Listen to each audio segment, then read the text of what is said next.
Hey, Drew, guess what? What? We're in an advertisement. Well, that is neat.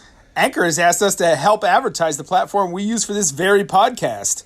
Using Anchor has made it really easy for us to distribute our podcast across almost every streaming service and has helped us grow to the point we're at now. Yeah, thanks, Anchor. You're the best. If you have any questions about using Anchor, please reach out to us. We'd love to share our personal experience with you and help you get started doing your own podcast. All right, let's start the show.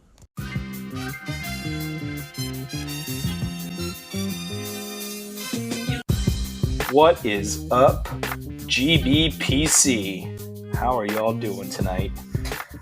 Today, whenever you're listening, we're glad that you're with us. My name is Chris Sinclair, and I am your host here along with my co-host, Drew Garrison, who... Hey, you picked it right up that time. Well, second time's a charm. That's right. Yeah, this is not our first rodeo tonight, folks. Tonight. Yeah. It's I have a so obviously we're still continuing to record remotely from each other, and Because we're using this really great website, which is awesome. But for my microphone, I can't touch it. If I touch it, it like disconnects and ruins everything. Oh man, I feel like there's a joke in there about like my wife or something like that. Well, I mean, yeah, insert whatever you want there. But it's definitely a scenario. It's like I was, as I was referring to it earlier, it's like just like the Jurassic Park effect. Like I can't touch anything or I break it. So now I've moved everything away from the cords, and hopefully You're sitting on your hands. Sitting on my hands. Even though I'm a hand stalker, so we'll see how that works out for me. But in another little twist, we are drinking tonight, but we're drinking different things. So, Chris, why don't you start off with what you're drinking, and then we'll talk about the gem that I'm drinking. I am drinking a lovely pisco that I brought back from a trip to Peru with my brother a few years ago, called La Botija. And it is an acholado, which means that it's a blend, and it is freaking great. I've been working on this bottle for a few years. I don't have the heart to finish it because I don't know the next time I'm going back to Peru. It's probably going to be a while. Yeah, it's going to be a while. And this bottle is a 700 ml, so it's legit. And for our audience out there who might not be familiar with what a pisco is there anything that might be a little bit more recognizable in terms of branding and name wise? I think so. We live in our own little bubble, so I don't know what other people know. But let's see. There's Pisco del Oro. There is Pisco Porton. Well, I was talking more so like just category wise. Like, what is it?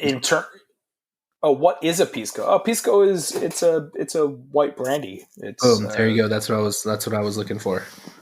Yeah, it's white brandy. It's unaged brandy, and kind of the same deal that you get with agave spirits. When you have your blanco, and then you have your aged spirits, how the wood interacts and quiets down a lot of the agave notes that you get out of agave. Grape spirits are the same way, so whether you're drinking grappa or you're drinking pisco, the unaged versus aged brandy, it's night and day. It's totally different. With unaged, you taste a lot more of the grape and the different varietals. And I love pisco because it's usually like it's between floral and mineral, and especially when it's an acholado, which means that it's a blend of grapes of different varietals versus like a single varietal. Pisco and Canto had a couple single varietals that were just freaking lovely, and I miss that brand, and I wish that it would come back.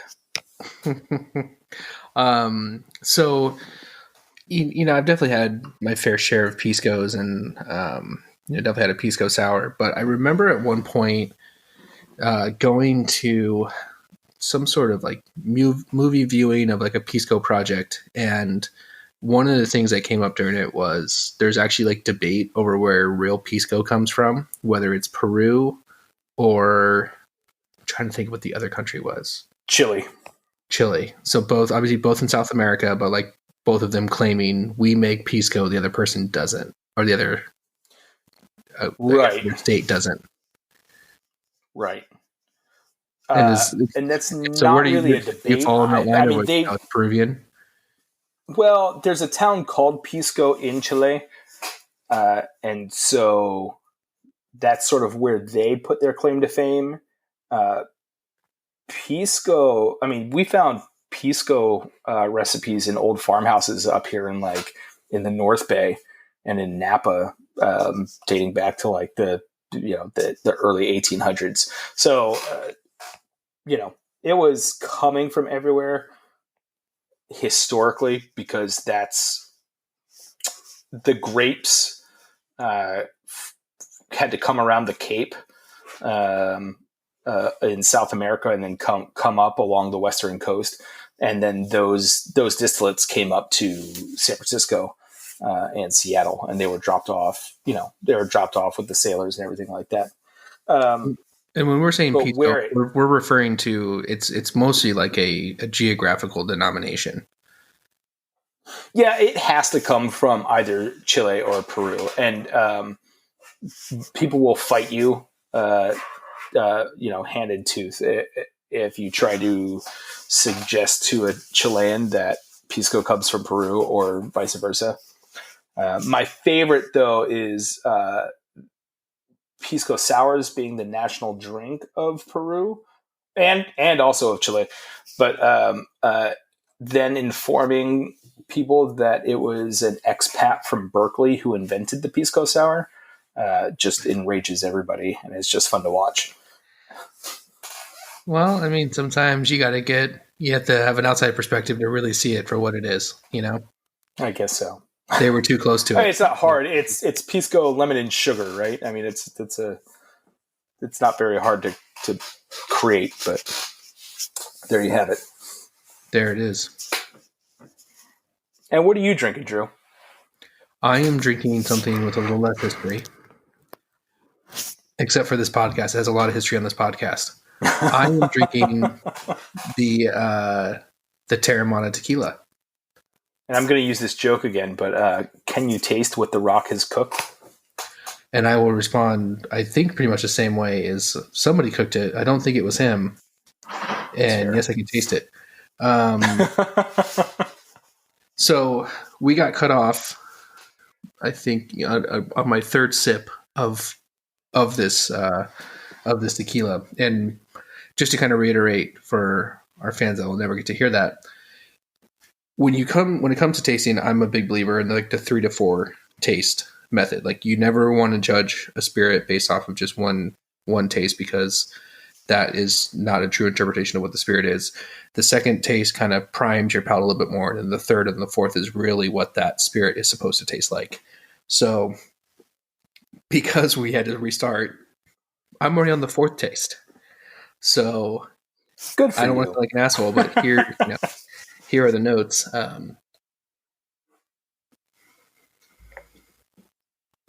So one thing that's really strange about this tequila, and especially considering it's a Blanco, is there's not really a front on it. It doesn't hit your palate at all.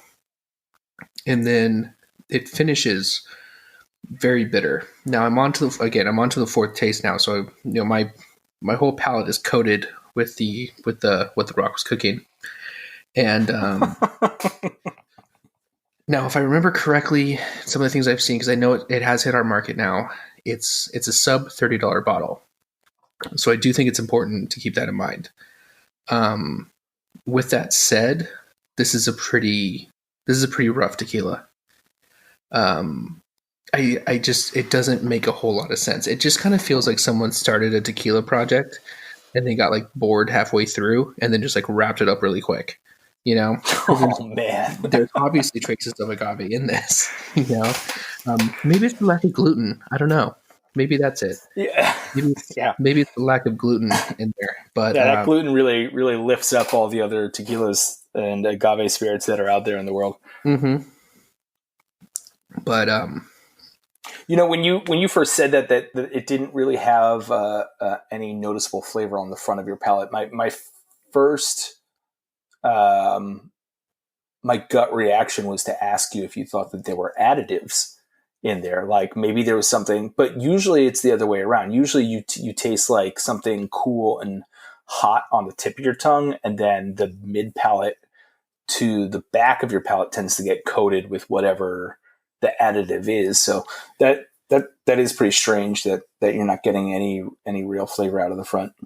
yeah, I mean, because like when you're putting additives into agave products, it's because you want that finish to be the quote unquote smooth, right? Like the right, the bane of our existence. So that was the word. Just not a fan, and again, I don't want to get back into it, but like obviously I'm really just disappointed by this entire project because I really had high hopes for it, and I was hoping that this would be the first celebrity tequila that I liked. But we saw the repo here now. Visuals right off the bat, the repo actually has a color that you want to see. It's like a honey gold. It's a light honey gold, which to me says that they didn't add color to it. So it's not like overly dark or anything that you can see with like other tequilas that are out there. I don't have the specs on how long they had it in the barrel, but considering it's a relatively new product, and even though they're not necessarily being forthright about the fact that they're using a different distillery, they just give themselves their own nom. It's probably around 6 to 9 months is what my guess would be. The nose, it's kind of like a subdued agave flavor. It's actually kind of lacking. The nose. Mm-hmm.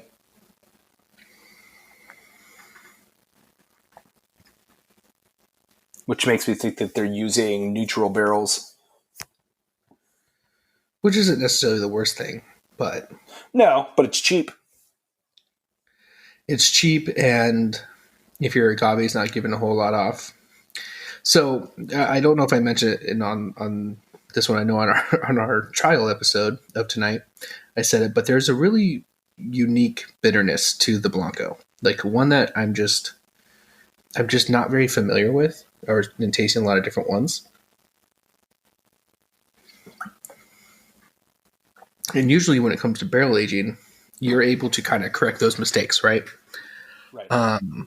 This one still has it. And it hits right in the top of the back of your throat. Oh, that sounds lovely. This is a pretty damning thing to say, but it kind of hits where, like, if you were forcing yourself to throw up to like hit that gag reflex, yummy. That's where it hits.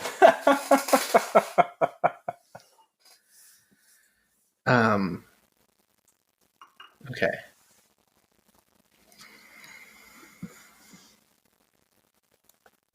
Man.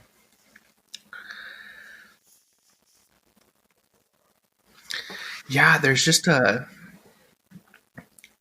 bitterness is prominent. It feels, I mean, I'm going to say it again. It feels like an unfinished school project in terms of tequila production, because there's those hints of familiarity where I'm like, oh yeah, I think I'm drinking a tequila, but if I didn't know, I might kind of be like, yeah, this was probably like a cheap tequila that somebody let an ice cube melt into. Oh, that's so it tastes like it tastes watered down. Definitely coming from a diffuser then, and which I don't know if we've been able to confirm or deny that at this point. Sure. So I'll have to look into that. But wow. So I I did make the assumption that this was probably going to suck. And I was trying to live up to your. I did. Lived up to And your, actually, your the guy who gave me it dreams. Was like, "Hey, make sure you have something else to drink after because that taste doesn't go away, that bitterness." Oh no! Yeah, so I also brought out a bottle of one of my my Clonde Ensemble. Good for you. Yeah, so I'm only gonna drink a little bit of it, but I do love that Clonde, man. That's not even comparison. It's so unfair. That stuff's amazing. It's great stuff. Yeah. It's really boy. It's fantastic juice. I mean, it certainly is not a sub 30 bottle. But No. You're comparing like a $30 bottle to a, $90, $85, $90 bottle. So there is that, but and this one, kind of just lets the agave be the show. So, Teramana, it's a failed school project tequila. That's what I'm going to call it now. You heard it here, folks. You heard it here. And, it's kind of getting buried everywhere right now. So I'm not too surprised by that. But, yeah, again, you're talking about a sub $30 product. And I think when you get into that part of the category, you're never going to be blown away by something at that price point. Right. But there are so many in that price point that you do have to be better than the rest of those. And this simply doesn't. Yeah, that's fair. Now I still think they're going to sell the shit out of this. It's the Rocks tequila. Of course. Why, right. Of course. And people are going to want to know just to know. Yeah. And, people are probably going to be throwing in margaritas and stuff like that. And they'll just be making shitty margaritas. But if they were buying Teramana in the first place, they probably weren't making the best margaritas to begin with. So that's fair. Yeah. He'll be fine. He'll have his millions and millions. Now it's a goal of mine and hopefully a goal of some of our listeners too, to find you a celebrity driven spirit that you do enjoy. It's going to be tough. See if we can find something that's really exciting for you. Yeah, there's some ones that I want to revisit, like the papalote from Cheech Marine. Yeah, man, I'm excited about tasting that. I mean, I carry it, and I haven't had a chance to taste it yet. So yeah, that's a mezcal that's been on the market for a long time. And I do want to retry that one now with a little bit more of an advanced palate. And then trying to think of anybody else who might have started something cool. I think it's just, it's hard, I think, for these guys to really give a shit. This isn't their passion. They're just kind of like, yeah, I like tequila or I like whiskey. Like, yeah, throw my name on it, Right. Yeah. But yeah, it's not great, guys. But I think we all knew that was coming anyways. All right. Did you ever have you ever had Ludacris's Conjure? No. It was his cognac. Oh man, that was special. It was called Conjure. It was called Conjure. Yeah. Was it actually a cognac or was it? It was actually a cognac. Yeah. Man. It was quite sweet. Quite sweet. Quite sweet. Well, some people are into that. Not this guy. And then, did you taste that E40? Yes. That I saw you post a picture of? Yes. And what were your thoughts on that? That's E40s, right? Right. Yeah, that is not a good tequila. It's not the worst. It's not the worst, though. That's what I hear about his wine also. Like, it's not good, but it's not the worst. Yeah. I mean, like, I could see why people like it. And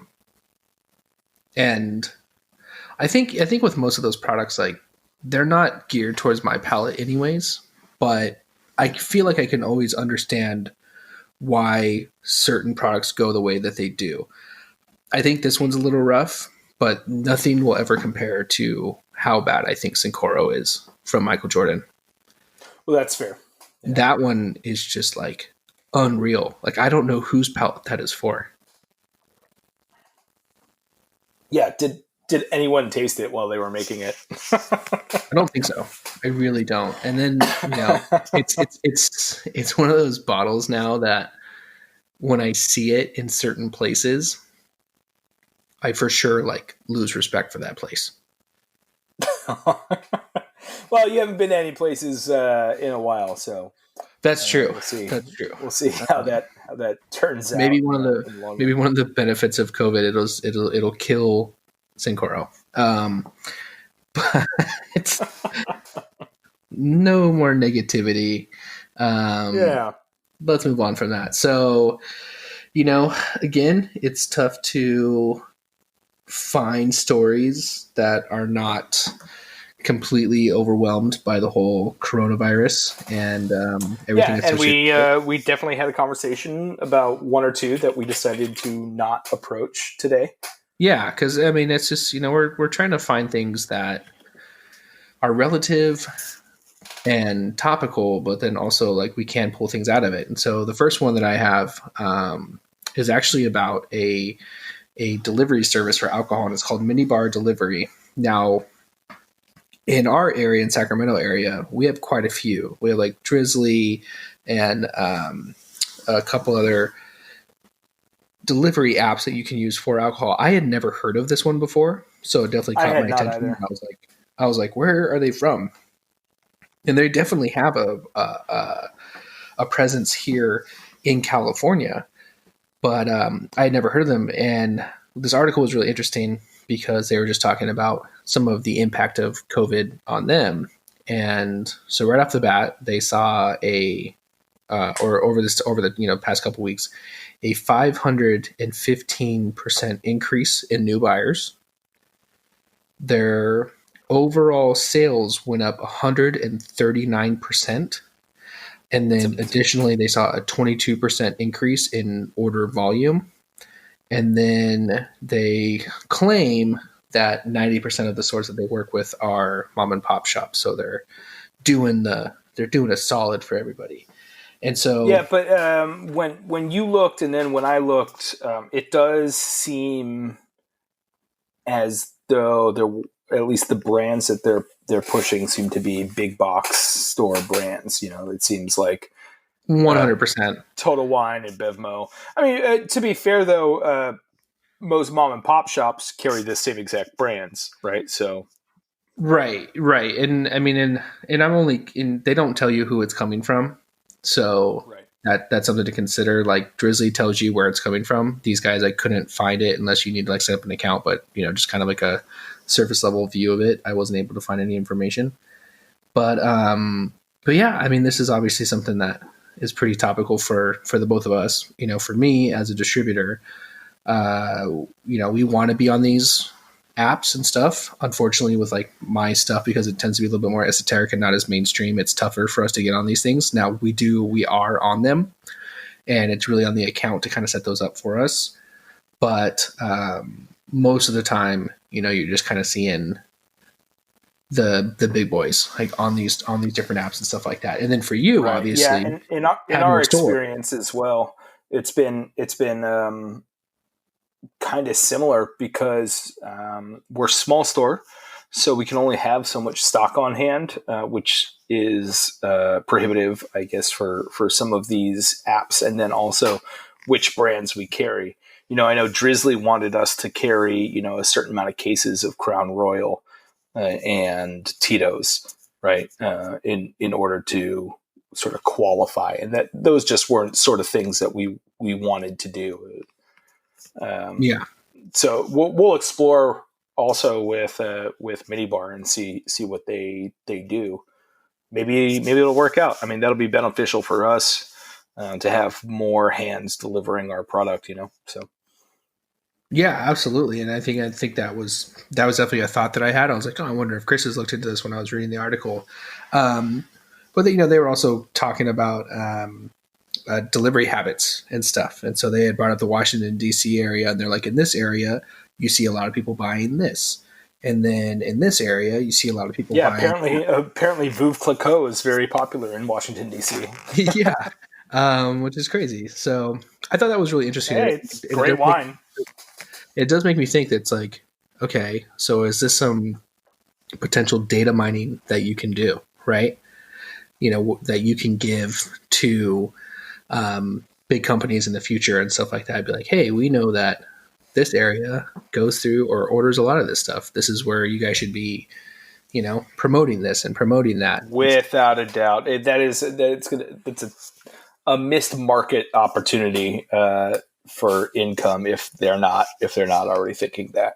Yeah, yeah. So, I mean, I'm sure they are, and something definitely worth looking into. I mean, I know a lot of liquor stores have started to offer delivery and stuff like that. I know you've done some deliveries as well.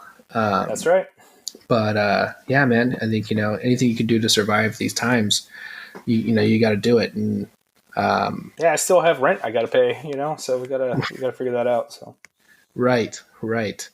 So moving on from that one, and just kind of staying in, I guess, somewhat of the same vein, but and how things are changing for sorry, for different companies and stuff. Sorry, that Teramana is coming back. It's the Teramana getting you. The Rock is choking me from beyond.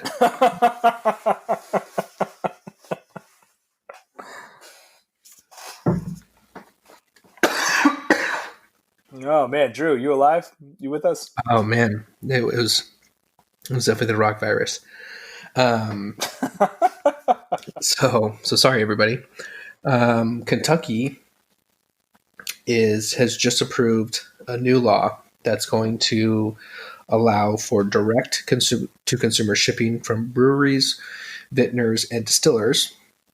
They're joining the likes of people like the state of Virginia that also recently enacted this.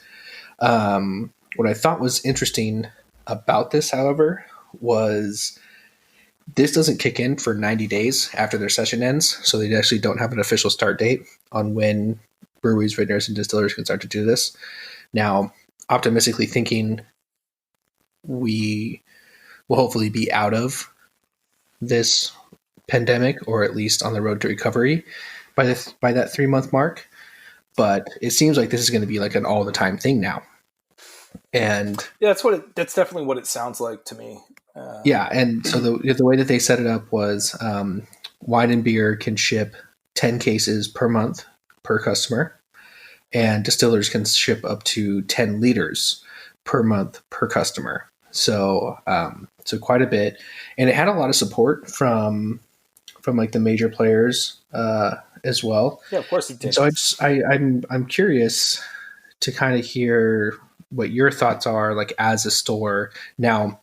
They can only do it within the state, right? So it's not like you have to worry about distilleries from Kentucky to California right now. That's key. It's not like my customers can go and join a whiskey of the month club from Willet. It's not a thing, right? So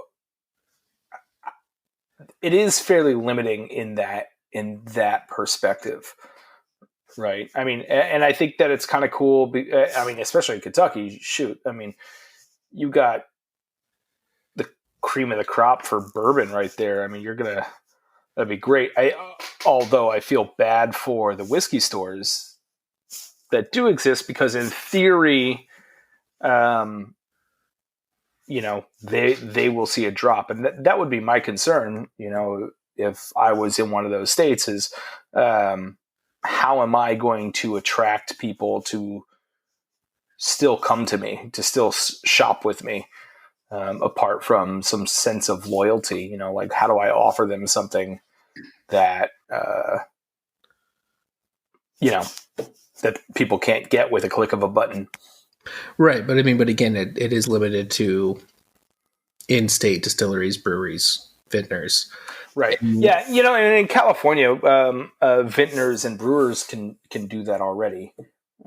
Distilleries have a harder time, and they have to apply for for distribution licenses, which aren't terribly hard to get, but it's just one more hurdle for them to do. But But we do see that a lot of startup distilleries are, even though they can self distribute, they actively look for distribution companies to partner with, just because small companies don't have a million people that they can, that can be in every grocery store and every liquor store and every bar and every restaurant selling to them. Right.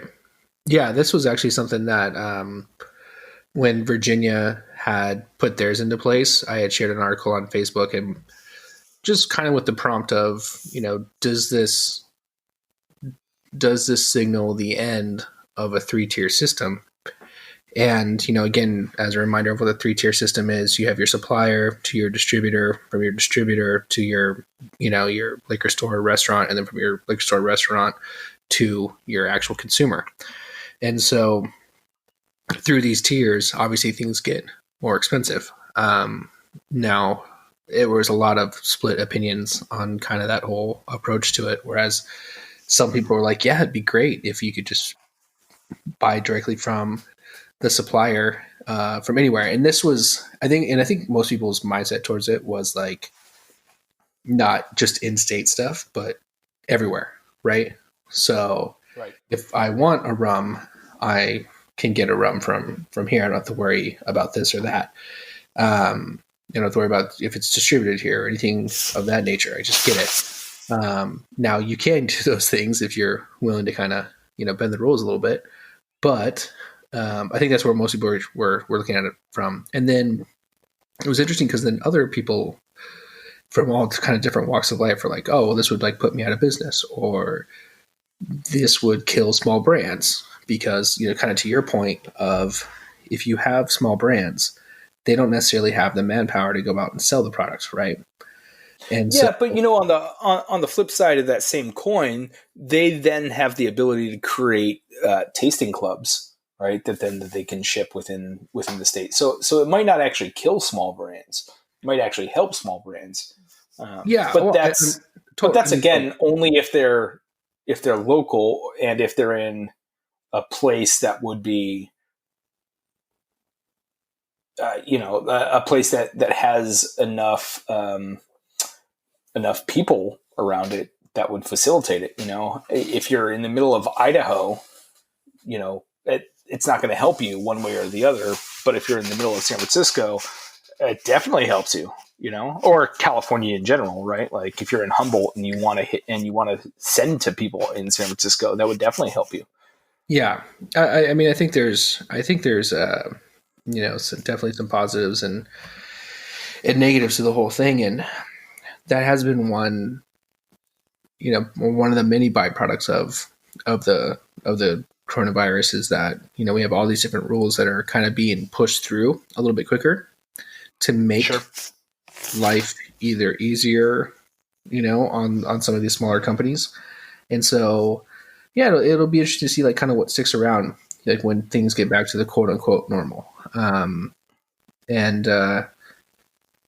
I think it makes for a lot of interesting discussion at this point. And I kind of look forward to see where more states go with it. If we end up doing, the entire month of May as well, I mean, who knows what could get rolled out, because at this point, people are kind of banking on being back to work in 3 weeks. And if that ends up not being the case, especially in our industry, I mean, it's already been devastating. It's only going to get worse. There's no way. I mean, especially for our industry, right? Like, even if it does happen, the veracity in which people are going to be coming out of their homes will only lend itself to another spike, right? So you can only imagine that going through this one time, right, and everybody comes out, and then they get told to go back again once, who knows, maybe twice or 3 more times, who knows, until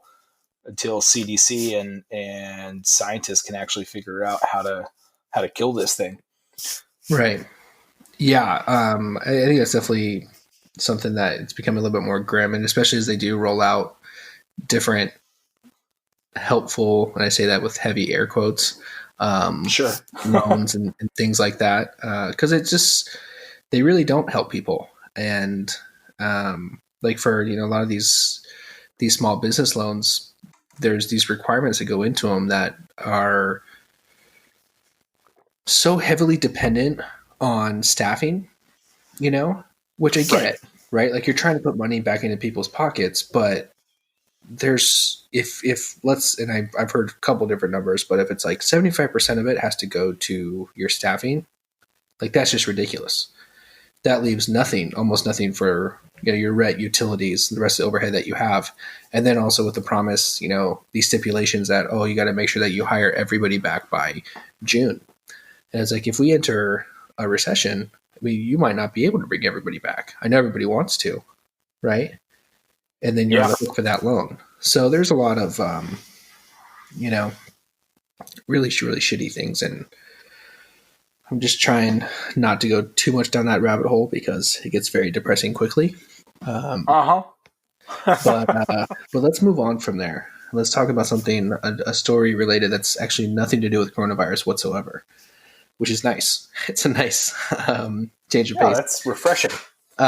So Penfolds, the winery out of Australia, is currently in the process, or is heavily considering a demerger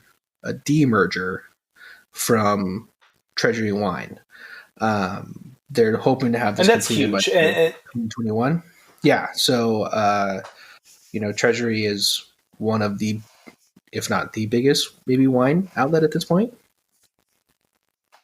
It's pretty big. Yeah, it's huge. Yeah, it's huge. I mean, for people in the spirits world, it's like if Pernod Ricard lost Jameson, right? Like that's sort of how big that is. It's how big of a deal that is. Yeah, and it appears that both of them are kind of talking and taking this all in stride. I feel like it's more on the Penfold side that they're kind of initiating it because they want to put, more of an emphasis on their products, have control over, which markets they're going into, and, be able to allocate funds for different things. Like, what was the number that you saw from Penfolds, what they were able to do last year? 70,000 cases in the U.S. That's just, that's... And that was up 6.5% from the year before. So from 2018 to 2019. And, I mean, those are stellar numbers, right? I mean, and we're not looking at, $2 Chuck numbers, at least in terms of volume, right? But Penfolds is considered a luxury brand. Yeah. They have, great brand awareness.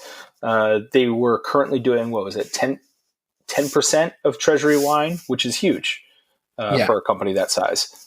Yeah, that's going to be a big loss for Treasury. I mean, and they've already started the talking of like, well, if we lose them, we'll be able to allocate funds into different brands, and we'll be able to build up some smaller but just as high quality wines in order to do that. I think anytime that you have huge brands moving on from partnerships and stuff like that, like it's relevant to your business, as a buyer, as a bartender, so wine. Yeah, with this news, I reached out to my my distributor or my distribution rep at Classic Wine, and I asked if he was going to lose them, and he was like, "Well, what do you know that I don't know?" And so I had to inform him about the news, and then he got back to me and he was like, "No, it won't change anything. They're still going to stick with the same distribution companies." So, but it's still, it's a ways down the road, regardless. Right, and things could change before then. So, those are things to always consider and stuff like that. And then, sometimes when when you get rid of that partnership, it kind of gives you a little bit more flexibility. So maybe, Penfolds is able to come out with some other different things that they've always wanted to do that maybe Treasury was preventing them from doing, so. Yeah, it looks like they were trying to invest in the California market and buy some start producing in California, which is as well as other key agricultural areas. I don't know what that means, but I'm assuming, France, right? If they're going into California, I assume that means like Spain or France or Italy. And Like they're going after like North that's interesting. I mean, America. they make great wine, so it'd be interesting to see what they come out with. Yeah, I'm definitely excited about it. I've only had a few of their offerings, but the ones that I have had, I mean, it definitely sticks with you. You're kind of like, yeah, that's good shit, So, It's great wine, especially their higher marks are fucking delicious. I mean, they really are fantastic. nice. And so so that kind of wraps up that story. And then one of the things that we wanted to just kind of close out, this podcast episode with was, we're in week 5, I believe, for the shelter in place or stay at home, and we kind of made the joke last week about Groundhog Day, but we did talk about kind of the creativity that people are showing, and that just continues to be the case, right? One thing that actually we both got invited to yesterday was a Zoom Chopped challenge, like the TV show. And a little cooking challenge. Yeah, the cooking show. And we had a few of our friends that they competed against each other in this cooking contest, and they wanted us to judge, which my first thought, I'm sure your first thought as well, is like, how do you judge a cooking contest if you actually can't eat the food? And that was slightly ridiculous, but I was curious. I wanted to see how it went. And it was really funny. So they basically send out a list of ingredients to everybody in this little group. They're like, hey, do you have all this stuff, or what do you have on this list? And then they send back their list, and then one person kind of comes up with a chopped basket, right? So I believe in this situation, what they had to do was they had to have some sort of bread, a 4-legged protein, and then that was my favorite ingredient. Yeah. That was so awesome. And, that was great. They were like, you have to keep it vague, right? Because you have to be able to kind of pull whatever you have left in your fridge right now. Right. But it was really cool. And I think it kind of in myself, and, even though I've been doing all these different Zoom calls and stuff like that, and getting to meet all these really great people, I was like, oh, it'd be really fun if like you did something like this, where maybe it wasn't a competition, but you sent out like, hey, everybody, we're going to be doing rum cake on Friday night, so get these ingredients, and then on Friday, come join the Zoom chat, and we'll be making this rum cake. Or like I was like, oh, what if I could like get people to build Legos with me or something? I don't know. Just that's great. Different things to keep yourself busy. I know a lot of people when we're out of this, I have this batshit crazy idea, as I do, of having a Lego inspired pop-up dinner. And I don't know what that looks like, but I work with some crazy motherfuckers who I'm sure could make that seem very, very amazing. Well, I mean, I'm in at the very minimum to buy a ticket to go. So great. One down. So there's that. I've seen other people doing, like set themselves daily goals, like, hey, I want to do this or read this or things like that. I know for myself, one thing that's actually been really awesome is my buddy told me that the Nike training app is free right now. You can download all of their workouts and use them whenever you want. No charge. And that's been great for me. I mean, I'm not doing anything crazy because I have like no equipment at my house, but different stretching, they have yoga, they have all this different fun stuff. So if people are looking for a way to be a little bit more physically active outside of just, running around your neighborhood or the park or wherever like that, or going on walks, this app is actually really, really cool. So it's their Nike training app. And then you yourself have enrolled in the hospitality course, and has that started yet? Yeah. Yes. Oh my God. Yes. So that launched on this past Thursday. And they ended up having 60,000 people enroll in this. That's incredible. Yeah. So So I was pretty early, I guess, in my response to it, because I was part of the first group that was allowed in on Thursday, and it's funny because you end up seeing the human aspect of this like very early on, and it comes in the form of multiple emails throughout the day of this professor, and it's a department head for hospitality at Florida Atlantic University, and he's just like, you guys, we're trying to figure this out. We're going to be rolling this out today. It's going to take us a little bit while. So we had so many people sign up that we're going to do 20,000 today, probably 20,000 tomorrow, 20,000 Saturday. And now we're getting some, emails back of like maybe wrong information, stuff like that. And you're just kind of like, so I read this. I'm like, cool, eventually I'll be in this class. I'll check it out and everything like that. Well, as the day goes on, these emails continue to come and they get increasingly more kind of like panicky. And then you can also see like slightly irritated with the whole scenario because eventually he got to the point where the first line of every email was like, you need to read these emails. And they're like all in caps, right?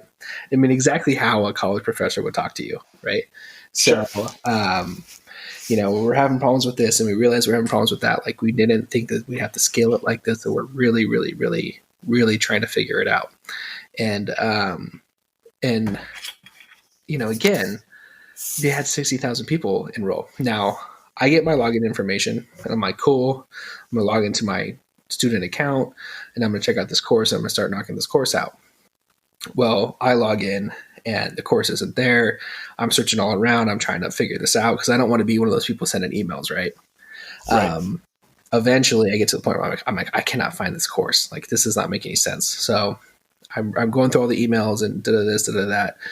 And they're like, hey, if you have any questions, email this one. Don't email the professor. So I'm like, okay, I can at least do that.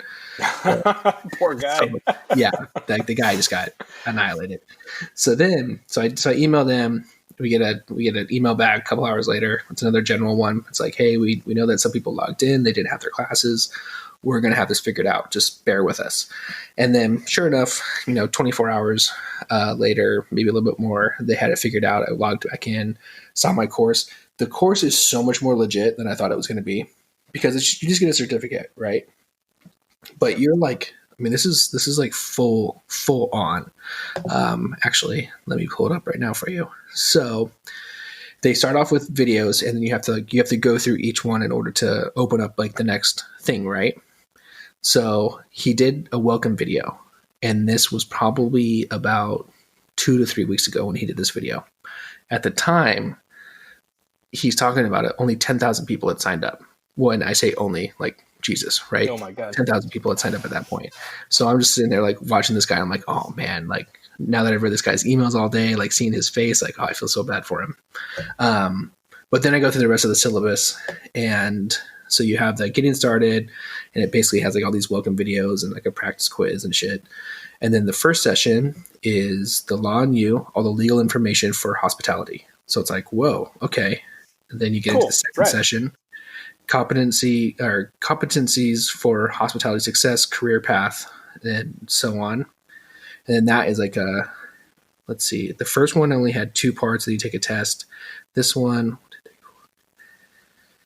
has like over 15 things that you have to go through. And it's a combination of guest speakers and PowerPoints that you're watching. Then you get into session 3, which is hospitality, marketing, and revenue management. Again, like another like looks like 6-7 part series full of videos and another quiz. And then 4th session, hospitality of industry financials. And then Awesome. 6th session, excellence in service. And then that's your last one. And with each one of these, you have to complete a quiz, all based off 100 points. So I don't know how many questions that ends up being, but you have to take a quiz with everyone, and then you'll get issued your certificate. Now you can, originally the plan was to release these as the weeks went on, and then they just decided like, we'll just put them all out at once. So you can do it at whatever speed you want to do it, So, which I thought was pretty great. But yeah, That's great, man. I'm excited to hear how your opinions change as you go through this course. Yeah, I'm very much so looking forward to it, and I'm really excited about the content because it wasn't like at least it doesn't seem like they just mailed it in. Like you're really gonna have to like pay attention and take notes, and there's so many people here that are talking, so I look forward to that.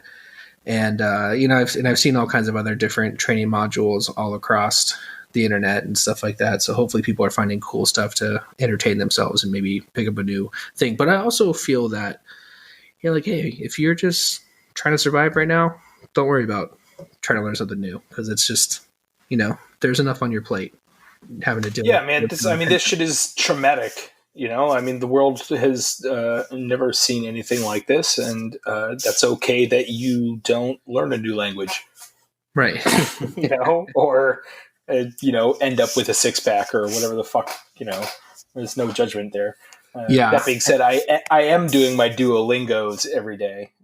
Good. That doesn't mean that I'm gonna learn very much, but I'm doing them. So it's part of the process, man. I mean, and obviously you also have the the newborn baby at home. So that's a that whole course thing in itself. It's true. She doesn't like it when I don't pay attention to her, and that makes it difficult to study other things. It only gets worse. My 2-year-old has been a real challenge, to say the least. But but she's adorable, so that helps. It does help. It does help quite a bit. Okay. So this week I'll be taking my classes, and you'll be learning your language, hopefully, and then we'll talk again next weekend, and kind of go from there. Yeah, that sounds great. That's all I got for you. Yeah. Well, this week I'm we're going back to the shop. I was on lockdown because I was a little ill, and so this week I get back to the store and I'm not just working from home. So nice. So go see Chris at the Good Bottle. Don't come see me. You can wave at me through the fucking window. Or are you not letting people go in the shop? Not really. We're trying to stay healthy. Interesting. Okay. Yeah. Yeah. I mean, if it's one person, we'll let one person in, or 2 people. But we definitely don't want a lot of people. Well, that just makes sense. I mean, I know plenty of stores. We just want to keep the place clean, especially since we're delivering, and even though we clean the place every day, it's trying to make it a little bit easier for us to just simply run a business. Right. Well, I know I have to pick some stuff up from you this week, so I'll definitely see you at some point. And I also have to deliver you your Teramana samples, so you can also see how. I can't wait. Oh man, it's gonna be great. I love that shit. Well, all right, buddy. Good talk. Good pod. Yeah, man. Yeah, it was a solid pod. I hope everybody out there is, spending time and enjoying our podcast as well. We've crossed the 1,000 listener mark after that last episode. So that's a big one for us. That's huge, man. I just it blows my mind that we could get now over 1,000 unique listens to this stuff, and hopefully we'll continue to entertain for you guys. And one of the things that you can do for us is leave that 5-star rating, share it with your friends, and hit that subscribe button. Yeah, hit that subscribe button too. So we appreciate it, and we'll keep pumping them out, and we look forward to continuing to do this. I have some ideas I'm gonna run by Chris this week, so he doesn't know about them yet, but oh no. See, I know. It's that quarantine brain. It never stops working. Dude, I get it, man. I especially when I don't have to be awake at any particular time or fall asleep at any particular time. Quarantine brain is a real thing. It's a real thing. But all right, buddy, let's let people get back to their lives and enjoy your lives, guys. I will see you guys soon. Cheers. Cheers, y'all. Here, let me see if I can get a nice little. Nice. All right. The Good Bottle Podcast was recorded at the Good Bottle Shop in Sacramento, California. Music is by Leon Moore and Chase Moore. Follow us on Facebook and Instagram at The Good Bottle Podcast.